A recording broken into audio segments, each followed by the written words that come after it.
Assalamualaikum warahmatullahi wabarakatuh. Kami dari kelompok 2 akan menyampaikan hasil diskusi kita mengenai segi pemahaman Al-Quran yang beranggotakan Zitara Fitria, Aisyah Amini, dan Lina Sari. Yang pertama yaitu pengertian Al-Quran. Pengertian Al-Quran sesuai bahasa adalah bacaan atau yang dibaca. Menurut istilah, pengertian Al-Quran adalah kalam Allah Subhanahu wa Ta'ala yang diturunkan kepada Nabi Muhammad SAW.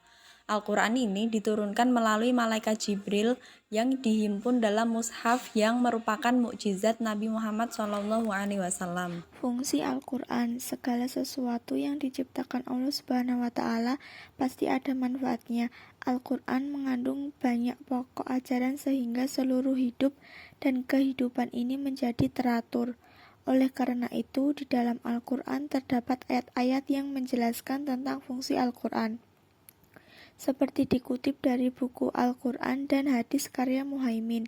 Yang pertama, petunjuk bagi manusia. Al-Quran adalah kitab suci yang diwahyukan Allah Subhanahu wa Ta'ala kepada Nabi Muhammad SAW sebagai rahmat dan petunjuk bagi manusia yang beriman dan bertakwa dalam hidup dan kehidupannya. Hal ini sesuai firman Allah dalam surat Al-A'raf ayat 52. Yang kedua, sumber pokok ajaran Islam. Sumber pokok ajaran Islam adalah Al-Quran, sebab dari Al-Quranlah diambil segala pokok syariat dan dalil-dalil syar'i yang mencakup seluruh aspek hukum bagi manusia dalam menjalani hidup di dunia atau di akhirat. Hal ini sesuai dengan firman Allah surat An-Nisa ayat 105. Yang ketiga, pengajaran bagi manusia. Al-Quran adalah pengajaran bagi manusia.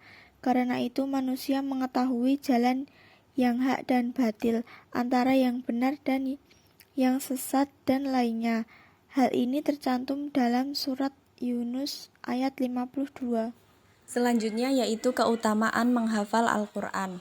Yang pertama, Al-Quran sebagai pemberi syafaat bagi pembaca, memahami dan yang mengamalkan. Kedua, penghafal Al-Quran telah dijanjikan derajatnya oleh Allah Subhanahu wa Ta'ala.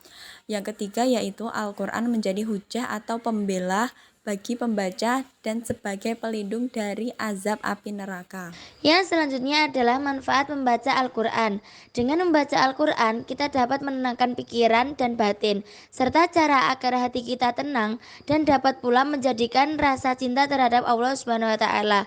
Semua nabi serta para malaikat menjadi lebih kuat. Sejarah Al-Quran. Sumber-sumber sejarah Islam mengatakan bahwa kumpulan wahyu Al-Quran yang lengkap ditulis setelah kematian Nabi Muhammad SAW.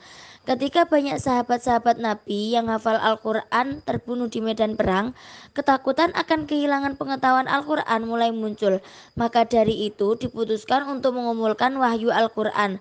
Tulisan-tulisan wahyu Al-Quran datang dari berbagai bahan, seperti cabang pohon palem, batu, dan ingatan para sahabat. Isi Al-Quran. Al-Quran memiliki isi yang lebih pendek dibandingkan dengan Perjanjian Baru atau juga Kitab Ibrani.